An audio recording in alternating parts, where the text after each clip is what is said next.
Although I wouldn't have been able to explain it at the time, the accident had struck at the heart of who I thought I was, and I was afraid. My self-concept had been that I liked adventure and challenge, but that I was competent and careful. The rumblings from the police investigation suggested I might have blown that completely. In my career, I was among frighteningly talented colleagues. Sometimes I felt daunted by that, but on the whole I believed I was holding my own. Now I was being defeated by children's games and simple puzzles. Finally, I loved endurance sports, the agony and ecstasy of pushing myself to my physical limits, eating up the solitary miles in training, the thrill of reaching for a burst of speed and finding it there to catch the competitor in front or sprint for the line at the end of a race. Now I was disabled for life. I also believe that I'd been developing a new self-concept as someone recovering strongly from a near-fatal road crash. In this narrative, I was an Armstrong or a Moon, smashing rehabilitation goals, getting mobile, returning to work, and even getting back to some sort of endurance sports. But my daily experiences were conspiring to crush those dreams too. I was debilitated, confined to bed and wheelchair, dribbling food. In retrospect, I'd been talking to myself about the chasm between my self-concept and my current reality. Those around me were being so very kind, but I wasn't being kind to myself. I needed reminding that my self-worth doesn't come from what I can achieve, but from who I am. Even with catastrophic errors, mental and physical incapacity, I'm still a child of God, created in His image, known and loved, a child of worth.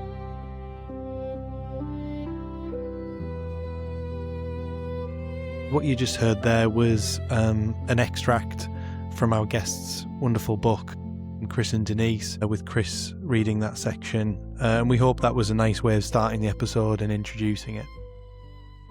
We're speaking with Chris and Denise Arthey, who have lived experience of recovery following a road traffic collision in America. We're going to be talking about a really personal experience of recovery and rehabilitation, and some listeners might find some of what's discussed quite difficult to hear, but it's a very, very important discussion, and it's covered really comprehensively in their book Highway 35, Meeting Disaster Head On with Hope.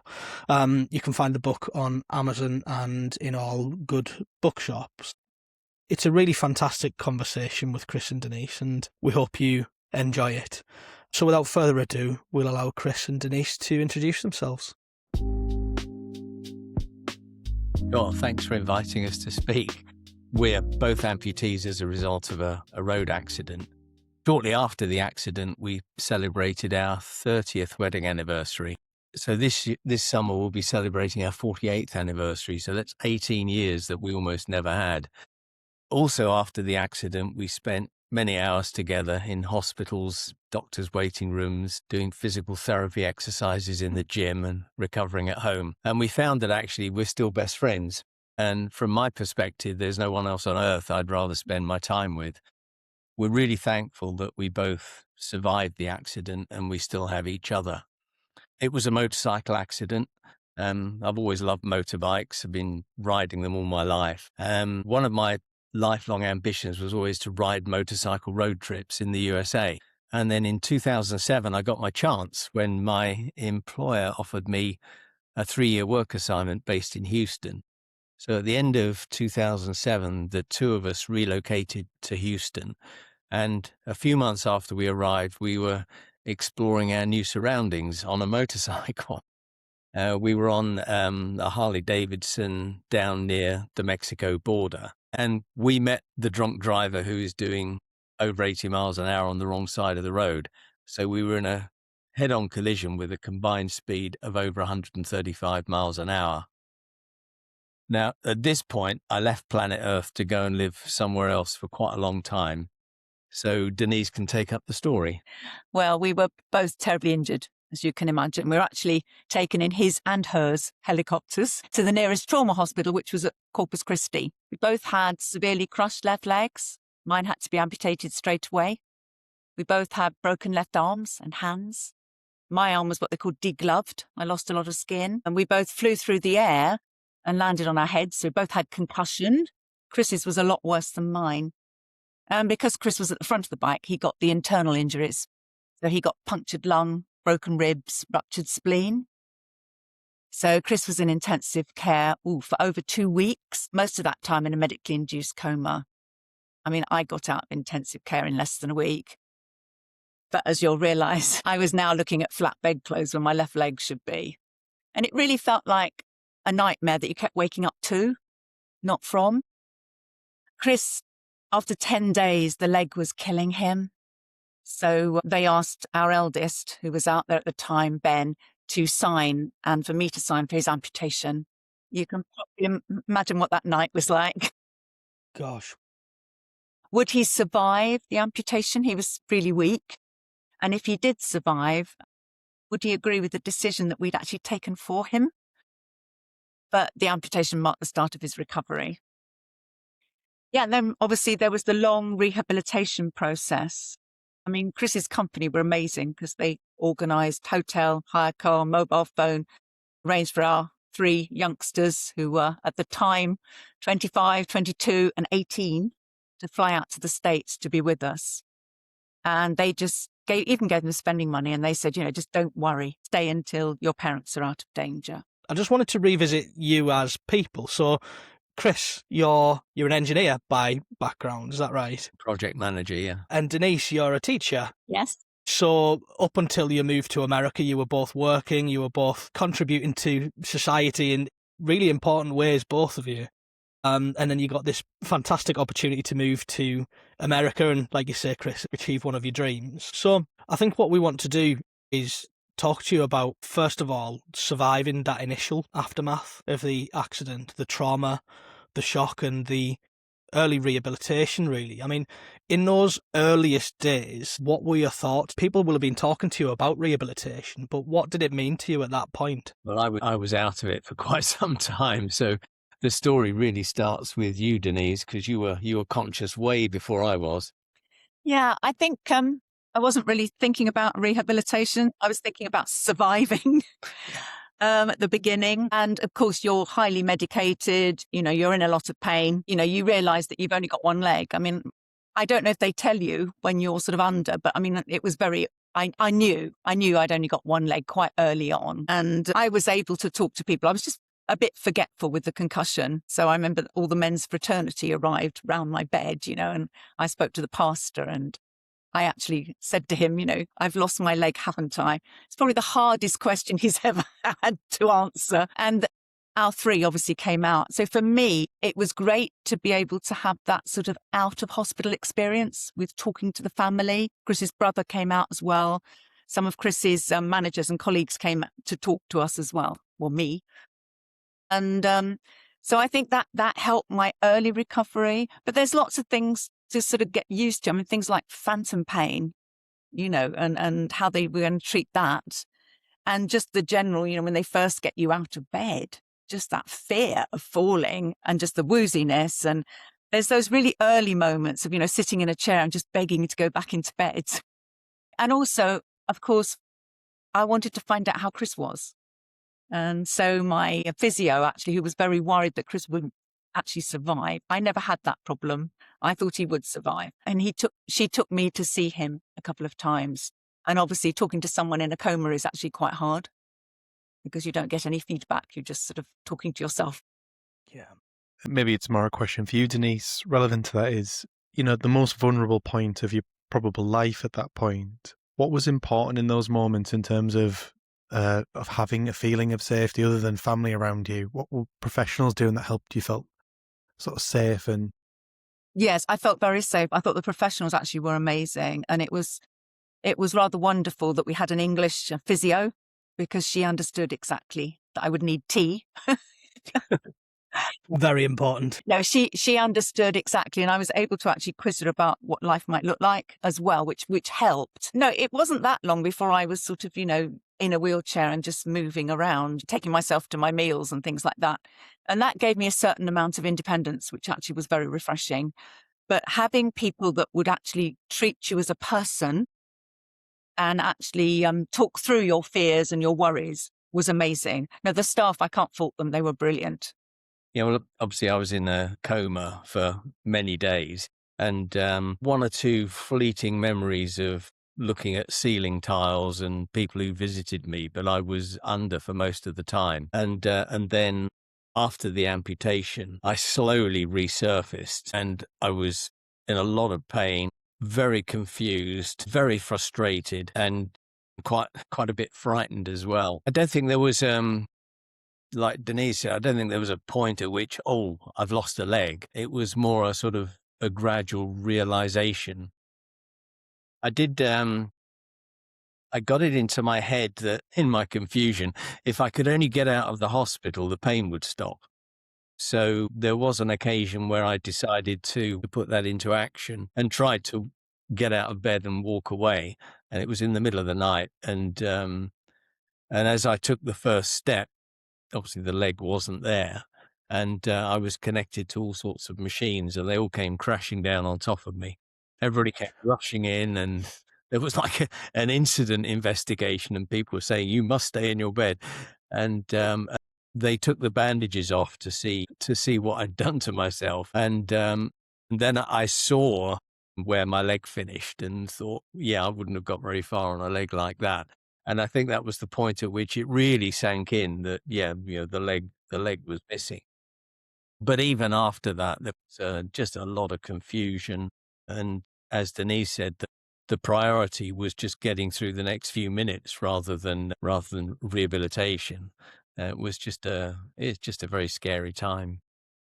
And I imagine being in the US and that healthcare system, that potentially added to that fear and uncertainty, because it's very different, I'm assuming. It wasn't so bad for me because Denise took the brunt of it while I was still in the coma. Yeah, it was just all very difficult and I didn't quite know what I was agreeing to. I didn't know what I should pay for, what I shouldn't pay for, and I'm heavily medicated anyway. Yeah, I should say that because we were expats on assignment, we'd taken the company advice and taken out really good medical insurance, really good motor insurance. If you like, we were the lucky ones, because in America, if you don't have insurance, you're pretty much on your own. But we actually had insurance that covered us. But how the system works was a complete mystery to us. And I think the other thing that was a big problem for me was usually we do these things together.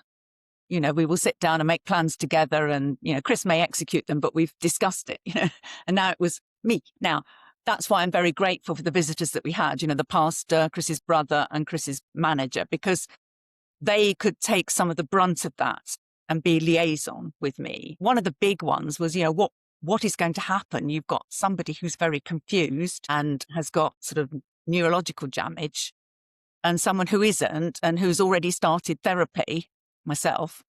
Where can we put them? And my, obviously, insurance was running out, and Chris needed to start rehab, and, but would the rehab in a normal rehabilitation hospital be enough? And there were suggestions that I might sort of take a little flat somewhere and, but of course you'd have to do your own meals. I mean, that just terrified me at the time. This was about 3 weeks after the accident, and it was all a bit much.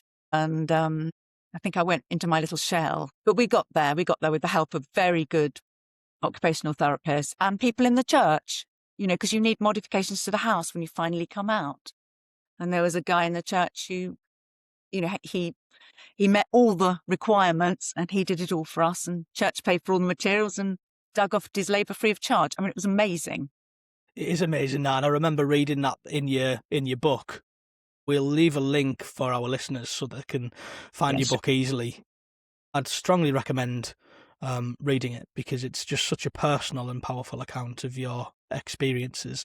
What stood out to me was that you've both sustained the same kind of injury. You've sustained the amputation of the same leg, You experience those injuries very, very differently, and the recovery and rehabilitation that you required was different as well. Lots of similarities, obviously, but different experiences. I think for me, you mentioned a word there earlier, Denise. You mentioned the word survival. Now, I'd like to understand whether there was a point where that survival, that need to survive, changed from survival to a dogged determination, which I can see you've both got. But at what point did you start to feel that determination to thrive rather than survive? I think for me, it was when I suddenly thought back to childhood. And my grandfather was an amputee, uncannily the same leg above the knee in World War I trenches. And I spent a lot of time with him. We lived with them for a while, my grandparents. And he was just amazing. I mean, he had a prosthetic leg. Obviously, it was very old fashioned, but he lived a normal life. Went out to work, was after dinner speaker, ran scouts. I mean, he was incredible. He was a great fun.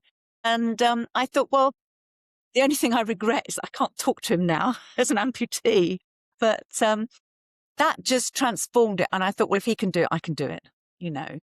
That was really quite a turning point, I think, thinking about that and thinking, well, it is possible to have a normal, successful, fulfilling life again. I've just got to get through this early bit. So I think there's a determination to get through this early bit. And then I was going to throw myself into every bit of therapy that we were offered. Such an amazing story. What a coincidence as well that you've had a family member in the past with a similar kind of injury, and then you both as husband and wife have ended up with a similar injury. It's just massive coincidence. What about you, Chris? In terms of your recovery, it's been a hell of a journey you've been on. When did you feel the determination take over? Well, as I say, to start with, I was really confused, and there was a lot of, it was the brain trauma and the medication. When I came out of the coma, I couldn't read a clock, I couldn't use a phone. And in early therapy, as part of the therapy, they were basically getting me to do children's puzzles, and I was being defeated by those, which was really frightening. So I did probably a couple of things. One was I got a colleague to go to our house, and as soon as I was compos mentis enough to read, I got him to fetch 2 books, and typical books that I like. One of them was Lance Armstrong's book, It's Not About the Bike. This was before his career imploded. Armstrong was sort of fiercely competitive. And the other one was Chris Moon's book, One Step Beyond. Chris Moon stepped on a landmine and lost an arm and a leg. And again, a very motivational story. And I knew I needed to get my hands on something like that. And the other thing was that I went to the rehab hospital library and got some puzzler and crossword books. And so we're very different. So Denise's recovery strategy was sleeping a lot. So in the small hours when I wasn't sleeping, I was trying to do crossword puzzles, and I think during that period I was, as you say, making the transition from just surviving to saying, no, my job now, my employment now is to get through this, and if you like, to become a contributor again. And I was driven by that, to the extent that I was probably being too fierce on myself and not giving myself a chance to really recover. But yeah, highly motivated. And what was the influence of peer support at that point? Because I think often what I wonder about as a therapist is, at what point is it helpful for people I work with maybe to hear from people who are a little bit further ahead in their journey, whether that's in the hospital or the rehab centre or, a community setting? And I often struggle with that. I don't think there's a right answer necessarily, but I wonder for you both, did peer support play a part in your recovery, and what was important at that time? Well, I think probably the first thing is the role of Mary, our therapist, treating us as individuals, because we are so very different. And she asked about our goals, didn't she? Yeah, she said, can you set a goal that, I can help you work towards? So I said, yes, Mary, I want to be able to make a cup of tea, which sounds really simple, but you've got to stand up from a wheelchair on one leg, balance, reach for things out of the cupboard, make a cup of tea. she independently asked Chris the same question. And you set a goal. He said, yes, I want to run a marathon again. Quite different, yeah. Dare I say, Denise, though, yours was, as a British person, much more aligned to classic British values, surely. Absolutely. If you were to ask me, am I more of a Chris or more of a Denise, I'd have to say I'm definitely a Denise. 100%. But Denise believed in me even when I was in the coma, because when the orthopedic surgeon was asking permission about the amputation and wanted the papers signed, Denise said to him, if you take his leg, he will run a marathon again on a prosthetic leg. So you believed in me even when I was in a coma and close to death. So number one supporter here. Yeah.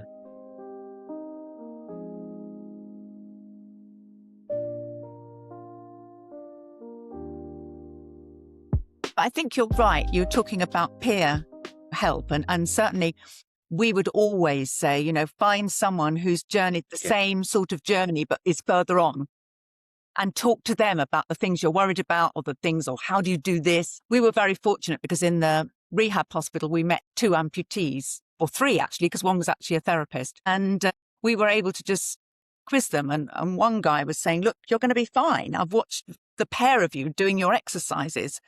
And he said, you're very diligent. You're going to do it. And he said, you know, and he just took us through his day. And we thought, wow, that doesn't sound too bad. Hung on to his words. Yeah. I think it's really important because you can get a lot of encouragement from, as you say, peers and people around you, which we did, from the pastor, from friends in the church, from family. But to actually have someone, a bit like my grandfather, have someone who's gone through the same journey talking to you, you'll, you know, cling on or hang on to every word, won't you? Because it's really important, because it's a lived experience. And I think for me, that's often, you know, I'm sort of redundant as a psychologist often, because what do I know about, you know, losing a limb and coming to terms with that, other than the stories that I've heard from others? But there is something about the timing of that peer support that I think seems to be important to people. And often it's not about when we say the timing is right, but when they feel like it's right for them, and naturally seek out those opportunities to have a conversation. I think in the UK system, rehab hospitals have their pros and cons, but one of the pros is just the more natural opportunities to meet other people who are slightly further ahead and saying, well, no, or even things like, what do you think of the food? It's naff, isn't it? Or what do you think of this? Or did you struggle with that exercise? And that seems to be really important to people. And I think hearing you both talk about that as being important is reassuring for me as well. You're absolutely right. Because if we had met Bob, that amputee in the rehab hospital, if we'd met him earlier, say in the trauma hospital, it would have been meaningless. All we wanted to do was sleep and recover and survive. If we had met Bob a lot later, the moment would have passed, because we'd have been forming our own goals. That interaction with Bob was at the perfect timing. We were sort of working on the rehab. We weren't yet ready for legs, but we needed motivation to continue with the exercises. And here's somebody walking around on a prosthetic leg saying, oh, you can do this, you'll be fine. And the timing was just brilliant. So yeah, timing is important. I'd like to know, you described each other at the beginning of the episode as best friends, and that you'd not want to have anybody else to go through this journey with, which is really lovely to hear. It's clear that you're such a close couple, and I assume you always have been, even before this experience. How did the shared trauma that you went through, and the individual trauma that you both experienced, how did that did it change the way that you relate to each other as husband and wife, in a positive or a negative way? Did you feel anything change? Well, as you say, we had a pretty secure relationship already with 30 years of marriage. And we know each other pretty well, and we know that we're wired up very differently. But I think what happened with the accident and the injuries was that because it had happened to both of us and we had the matching injuries, it was the two of us against a common enemy, the enemy of despair, hopelessness, pain, frustration. And so we were in it together, fighting against this common enemy. And that really seemed to weld us together. I think it was interesting. One of the best things, comments from one of our children was that, or young people, was just that, you never changed. You stayed the same.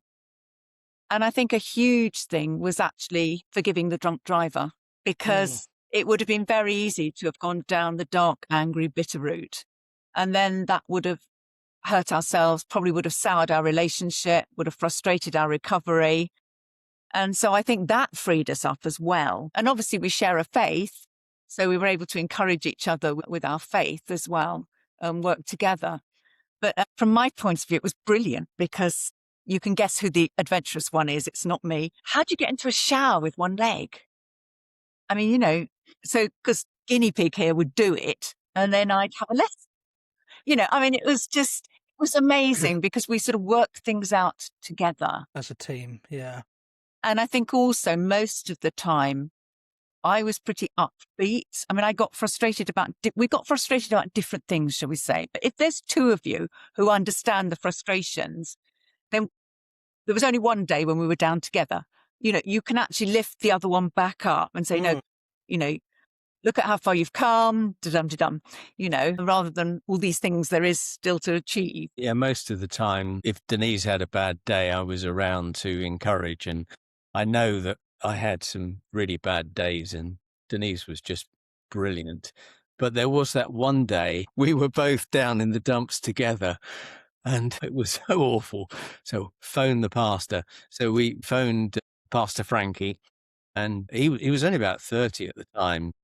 And he dropped everything and came round and listened to us over a cup of coffee. And he said two things. Remember the conversation very well. One of the things he said was that through what you're experiencing, you'll be building a platform, and you'll be able to speak to people, and they'll take it from you because of what you've been through, and they wouldn't listen to anybody else, but they'll take it from you. So it's proved to be really true. And the other thing he said, and he said afterwards that he almost wished he hadn't said it. He said, the words were out of my mouth before I had a chance to stop. He said, there will come a time when you won't want your legs back. And now, so here we are 18 years on. I think we'd still like our legs back, but not with the same desperation that we did in the early days. But Yeah. Pastor Frankie was, he was golden. That was a really useful visit. Yeah, I remember reading in your book those interactions with the pastor. And in terms of the building a platform to speak to others on, I think you've very much done that, haven't you? I mean, that's why you're here today. Ultimately, we want to help you to share your wisdom and experience from the process you've been through. You were talking there about your faith and your hope, and you were carrying hope for each other. And when neither of you were able to carry that hope, others carried it for you, such as the pastor and the community that you had. You've mentioned that you've got a very strong faith, and that comes out very clearly in your book as well. It's clearly been a very strong guiding light for you throughout this process. What role would you say your community at the time and your community now in the UK and your faith play in sustaining your recovery over the long term? Wow. It's I think one thing I would say is that we were never alone. I've talked about being the two of us against a common enemy. Well, in a way, it was three of us because of our faith. I would also say that, in my darkest days in the trauma hospital, the question did arise, well, do you still, particularly with the why me question, if there's a loving God, why would he let this happen to me? And why would he let it happen to me when I got my wife on the pillion? And so I went through all of those cartwheels and well, is this faith built on sand? And I looked hard at that question, but I suppose a little bit of scripture and theology. There was a time when Jesus was with his disciples and things started to get a bit threatening, and a lot of Jesus' disciples walked away, and Jesus turned to his closest disciples and said, well, what about you? Are you going to leave me as well? And Peter said, basically, well, where would I go? I've got nowhere else to go. And And that was the point I reached. And I was saying, well, I've known and loved you since I was a little boy. And I built my life on this, and we've built our marriage on this. And no, there's nowhere else that I want to go to. And where would I go? No, I'm in. I think for me, I would have said, if you'd asked me beforehand, well, I wouldn't have got on the plane to go to America if I knew what was going to happen.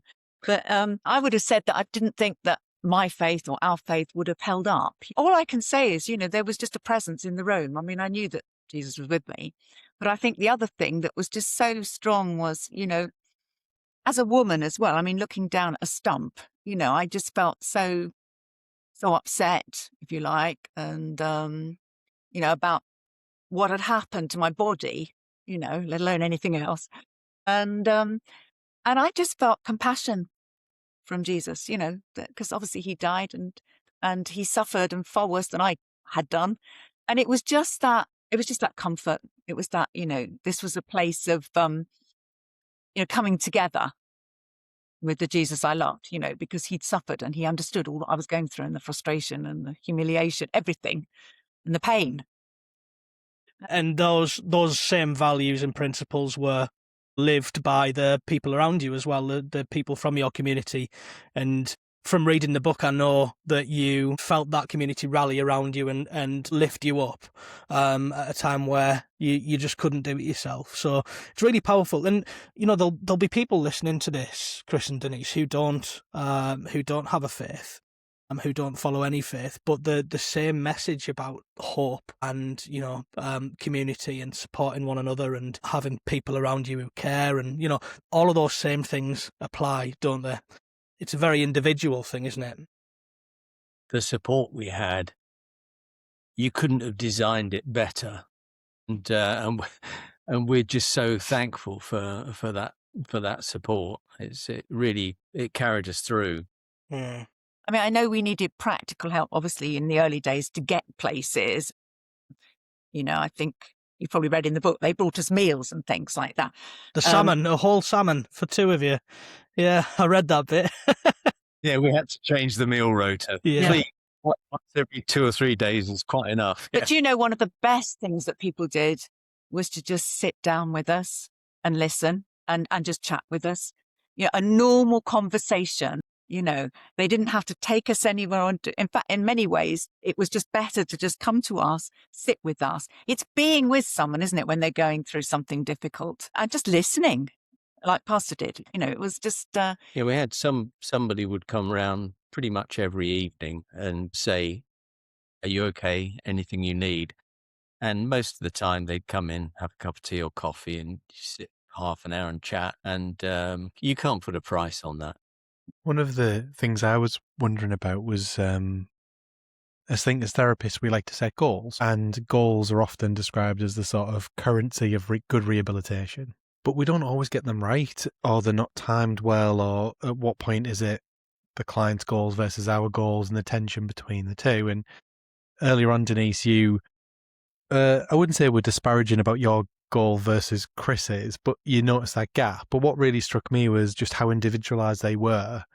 And I wonder if you could both speak to how goals throughout your journey changed, or why it was so important that they were individualized to you rather than maybe therapist led. So, you said make a cup of tea, run a marathon, but was it ever, walk 3 flights of stairs? How important were goals to you in your overall journey? I think the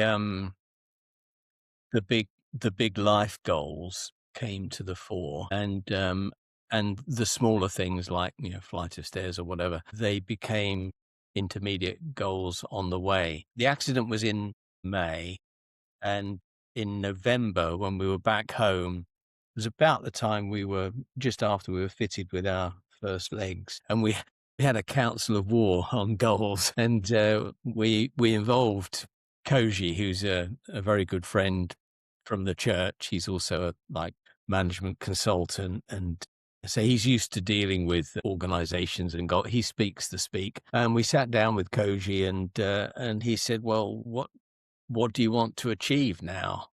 And we had a long chat, decided that what we actually wanted was to get back, to the extent we could, the life that we'd been enjoying before the accident. Denise wanted to get back into the classroom. You wanted to play the piano again, despite the Choir. smashed arm and hand. You wanted to sing. You wanted to do your gardening. And I wanted to get back into my career. And there was always this, could I possibly do endurance sports again? And so we kicked this around with Koji, and we said, well, it's going to be different, and we may not get it all back, but no, that we want to do what we can. So all of those little intermediate goals became steps on the way. Walk 100 meters, walk half a mile, walk a mile, and so goals were very, very individual, but very important, and we've supported each other in achieving the goals. I think we both got a sporty background. So we were both used to being highly competitive, but both used to, having training, having goals that you train for. So I think, like therapy was just for us quite straightforward in that sense. You just did it. Do you think having that big goal, the life goal, ever present was so important for those intermediary goals? Or did sometimes you have to just stick to the intermediaries and drift from the kind of bigger picture? Yeah, I think the intermediary goals were really important. I mean, that's what you really focused on.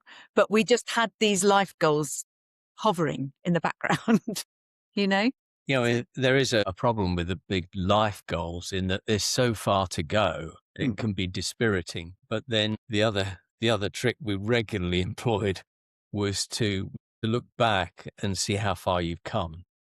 And I say, well, 2 weeks ago, I couldn't do that. A week ago, I couldn't do that. And now I can. So we're on the right track, and not be too daunted by how far there still is to go. Yeah, that's a great point, because a lot of the people I work with can fall into the trap, especially early in their recovery, of comparing themselves to what they were like pre-accident. Yeah. Rather than comparing themselves to what they were immediately post-accident and how far they've come along that journey. Is that a trap that you initially fell into and that you've had to work on, or have you always focused on the post-accident? I can remember after one service in church, and Chris broke down because it was just all too much. And a guy came and sat next to him and he said, look, there is a new normal to find. And I found that we both found that really helpful. There's a new normal. Let's work to this new normal. It won't be quite like the past.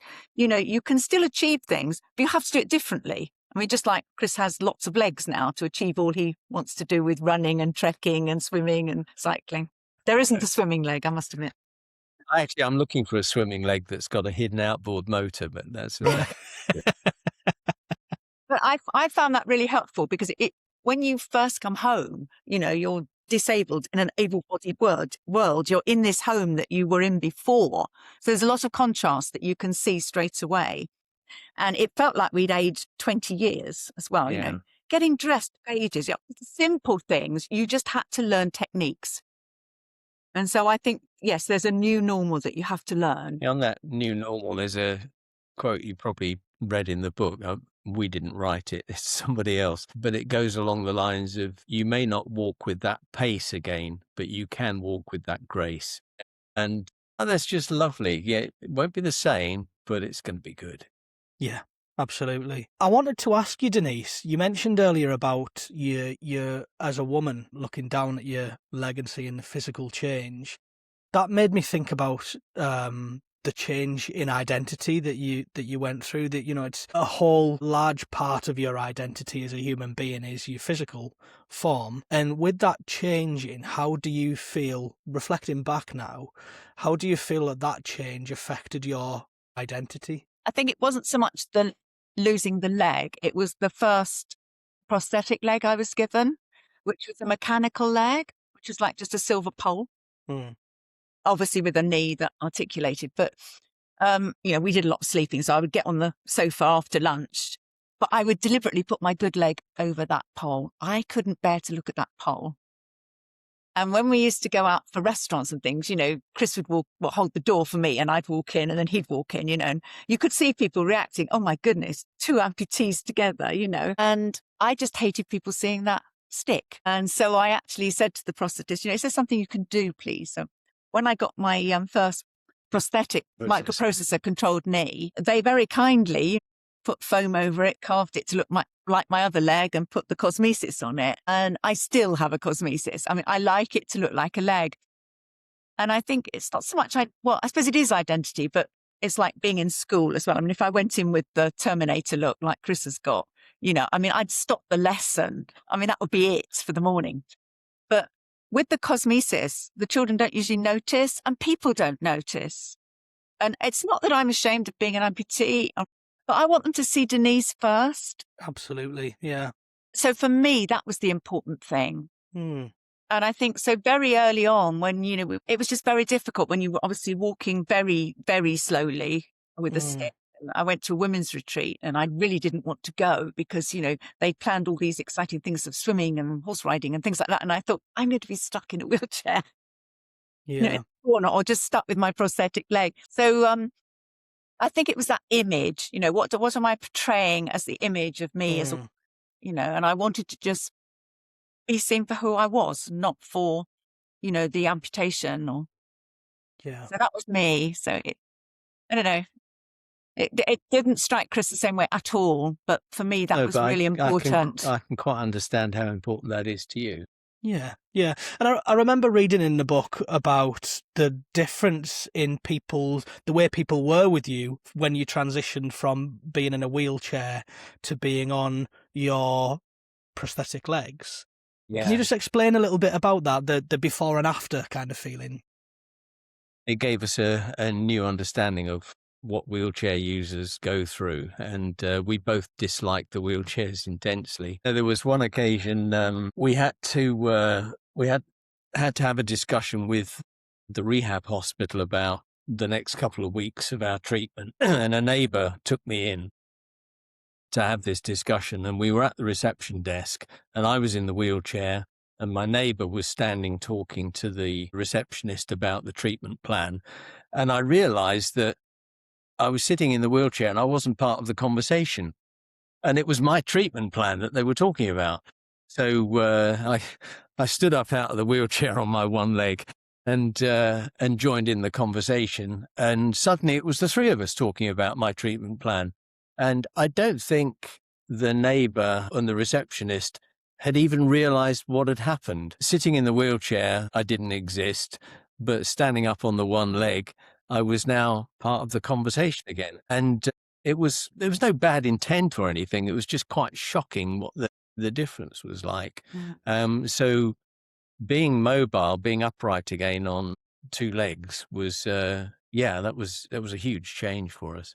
Was that one of the things that surprised you most about life with a disability, the way that society and people responded? Well, for me, it was more the internal perception rather than what other people thought. I mean, Denise explained her cosmesis. It really doesn't bother me. What particularly bothered me in the early days was the things I couldn't do, and being invalid or invalid was a horrible expression, and just not being able to do stuff.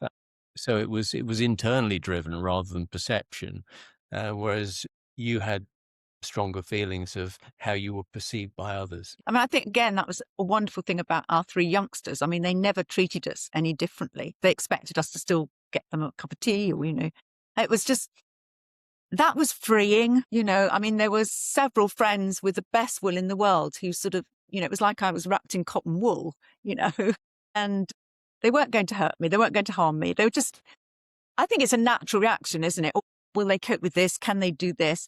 And there's also, I can remember we went around the Space Center in NASA, and they came over to me, and obviously they saw, I had a cosmesis, they saw Chris's leg. Yes, it was to get on that buggy to take you round to the next display. So instead of asking Chris, are you going to be all right, sir, getting on this, Well, they did. Is your husband going to be But they okay? asked me, though, they said, is your husband going to be okay? And I thought, well, yes, he's going to be fine. He's going to be better than I am. But there's that thing about, asking someone else, are they going to be all right? And you had the cosmesis on there. Yes, so they didn't realise. And so I actually quite like going incognito. I think what comes up with a lot of people I work with who've had life-changing injury is how people relate to me changes. So that, the best friend who used to take the mick out of me every week suddenly just stopped doing it because they're worried I'm sensitive to the things that have happened. And I just desperately want them to make fun of me again. Yeah. And it was interesting when you were talking about your children there, just relating to us in exactly the way they've always related to us. And I often, again, it's better than therapy is, if I just had people around me who just were related to me in exactly the same way they related to me before this thing happened. Does that connect with you both? Absolutely. Yeah, definitely. Yeah. And why is that so important, do you think?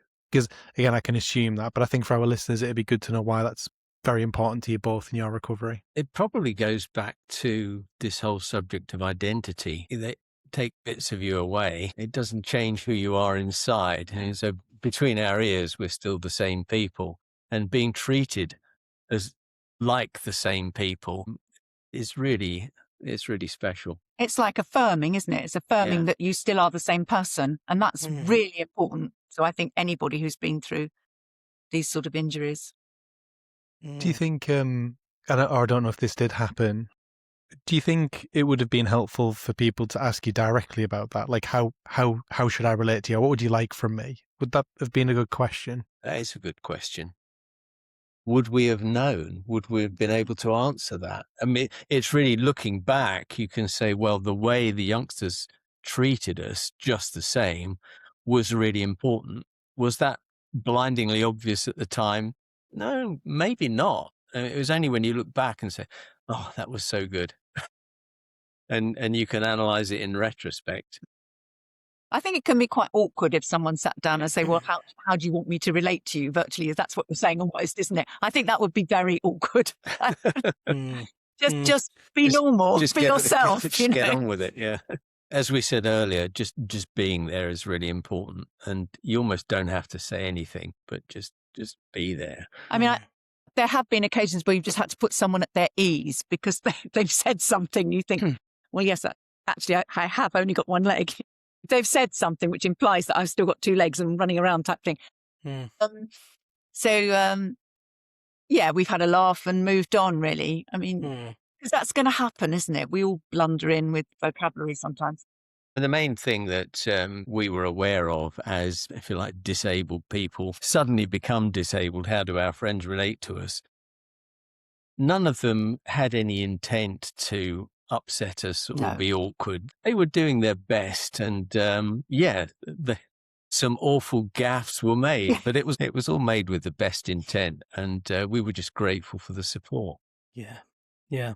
I've got a two-pronged question for you. This goes back to something you mentioned earlier, Chris, about the asking why us, why did this happen to us? So the first question is, what does acceptance mean and forgiveness mean in long-term recovery? Because you've mentioned that you've forgiven the driver who was responsible for the accident happening. So that's the first question. What does acceptance and forgiveness mean in long-term recovery? And the second question is, did you ever reach a point when you stopped asking that question, why us? Good question. On the whole acceptance, forgiveness, you're probably thinking the bit in the book where I said, I have this list, the list of things that Chris does not understand. And this why me, why us question is pretty much at the top of the list. And when it's my turn to go to the pearly gates, I'm taking that list with me because I want some answers. And I have a feeling that when I get there, I'll toss the list away because then it won't matter anymore. But for now, the list is really important because I have to accept that I can't currently understand everything. And I have to be okay with that. So that's a large part of the acceptance. And part of the acceptance is, as you say, linked to forgiveness. I was expecting to be bitter and angry about what had happened. And when the police report came out and we knew the details of the accident and just how drunk he was, I was expecting to have that reaction. But there was honestly nothing there. And we talked about this, and we searched ourselves, and there was absolutely no bitterness at all, which sort of surprised us. I mean, people say, oh, you must be really good to be able to forgive him. Well, it wasn't as if we had to say, oh, we're good Christians, we forgive him. It was almost as if it sort of just dropped from heaven. There was just nothing there. And you look back and say, that made such a difference, because being angry and bitter takes a lot of energy, and it takes your focus away from the things that you can have an influence over. So it was a tremendously freeing thing. And it still surprises us. They say, if you don't forgive people, it's a bit like eating rat poison and expecting the rats to die. Life doesn't work like that. So forgiveness is actually a very, what we've found, is a very selfish thing. I think I would also say that please don't put us on a pedestal and think, oh, what marvelous people they are. I have the capacity to be angry and bitter about all sorts of things. And if I get cut up when I'm driving the car, and my reaction is, but now I've got this secret weapon, because I can now say, can I have some of that forgiveness that we had back in Texas? Because I know what a difference it makes. And it's very freeing. So, yeah, long answer, but it really is important to be able to focus on the things that you can do. We've done a lot of work in prisons, and we've spoken on restorative justice programs. And there's a danger in prisons that the people we're speaking to are going to think, well, Chris and Denise, they're obviously articulate, they're well educated, they're probably not short of a bob or two, they're not like us. And we've said to them, look, it wasn't in our life plan to be our age, severely physically disabled. Probably wasn't in your life plan to be your age sitting in this prison. Sort of stuff happens, unfortunate things, bad choices, whatever. So, stuff happens. But the important question is, what happens next? And we have taken the approach that we want to focus on what happens next. How about you? And suddenly we're on the same side of the fence. We're all saying, yeah, stuff has happened in our lives, but it's not over yet. So yeah, it's the what happens next. Let's focus on that. Yeah, so I think a beautiful way of encapsulating that thought, really. And as we kind of are getting towards the end of our conversation, I guess some bigger questions are coming up in response to that. And sorry to put you both on the spot, but if someone who's just at the beginning of their rehabilitation journey is listening to this, what message would you want them to hear now that you guys are a bit further on in your journey? Well, as Denise said, it really does help if you can find someone who's further down the road than you are and talk to them about their experience and get an understanding of what can be possible. And and that can be life changing. And I think you just take each day as it comes. You take each day at a time. It's very tempting, and you'll get very discouraged if you keep looking at what you've lost and how far there is to go. It's like we said before, if you look at, well, I'm here today and I can sit in this chair for so long, which I couldn't do yesterday. I think you just have to keep telling yourself that you are moving along. So it may be very slowly. And sometimes, like we said, you have to put your faith in the faith of the people who are helping you. Because they know how to get more out of your arm or leg or whatever it is. And I think, we did, didn't we? We just ended up just trusting that they knew what they were doing and we were going to get. Yeah, our job was just to get on with it. Yeah, but it's not easy, and it is hard. Yeah. But if you see someone who's further on the journey, it really does help you, because it brings this hope again. Brings you hope. That I couldn't have put that any better. That's just such an amazing way to round off the episode. And I think what you've said there highlights the importance of groups like Headway and other support groups that are out there. I think I would put it like this: our disability is pretty obvious. we've got above the knee amputations. We limp. I don't have a cosmesis on my leg, so I'm clearly an amputee. But in any group of people, you'll find those who have got physical issues that are not visible, or mental issues, depression, other conditions. You'll find people who are worried about finances, worried about relationships, grief, addiction. We're all facing something. And so you could say that, in a sense, we're all disabled. The disabilities are different, but every day we're all carrying something. Because we're all disabled, just be kind to each other. We need the support. Don't try and do this on your own. I mean, I think you need support. I mean, we get a lot of insight because we help our prosthetics company.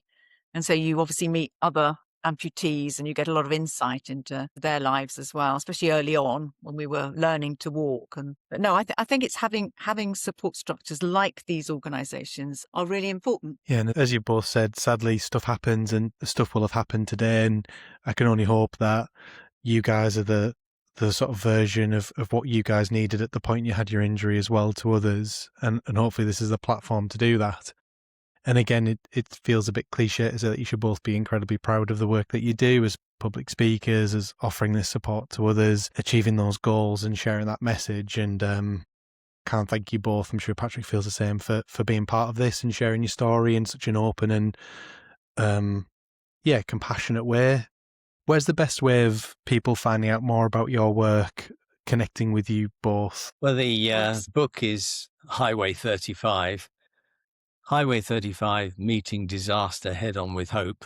And that's available wherever you normally get your books, including Amazon. And our website is Chris Arthey, ChrisArthey, one word, chrisarthey.co.uk. Brilliant. And we'll make sure that the link to the website's included in the show notes if people want to find that there as well. But yeah, thank you both so much. It's been an absolute pleasure. Thank you. Thank you. If anything we've discussed today has affected you personally, you can find links in the show notes to organisations that offer information and support, including Headway, the Brain Injury Association, the Limbless Association, Day One Trauma Support, and Mind. If you need urgent mental health support, please contact your local crisis team or speak to your GP. In an emergency, call 999. Take care, and we'll see you next time.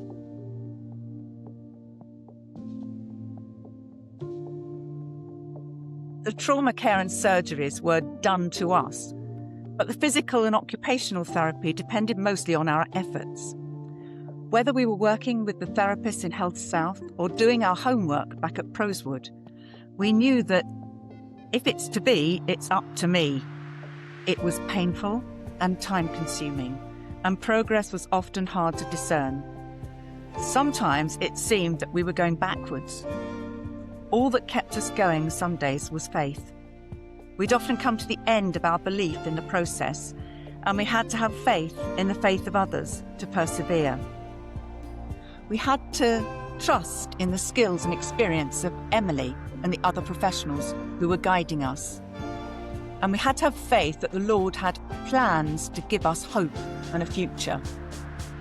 Years earlier, we'd heard some brilliant one-line advice in the context of parenting. The admonition, "Don't count the score at half-time," had become our motto, especially as parents of headstrong teenage boys. Through our recovery from Highway 35, we hung on to those words again many times. The game was not over, and there was everything still to play for. All that was required of us was to persevere.